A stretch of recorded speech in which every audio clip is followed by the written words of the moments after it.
এই পদ্ম পুকুরে শত শত পদ্ম, যখন পদ্মের ঋতু তখন কিন্তু ফোটে, অর্থাৎ পদ্মের হাসি দেখার জন্য অবশ্যই কিন্তু আপনাদেরকে এই রাজশাহী কলেজ প্রাঙ্গণে অবস্থিত পদ্ম পুকুরে আসতে হবে।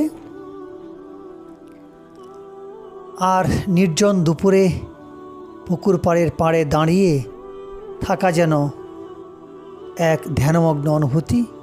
এখানকার এই পদ্ম পুকুরের আশপাশে যে বৃক্ষরাজি রয়েছে, সেই স্থানের পাখির কুজন, ঝিরঝিরে হাওয়া আর পুকুরের নৈসর্গ মিলেমিশে তৈরি করে এক প্রশান্তিময় পরিবেশ।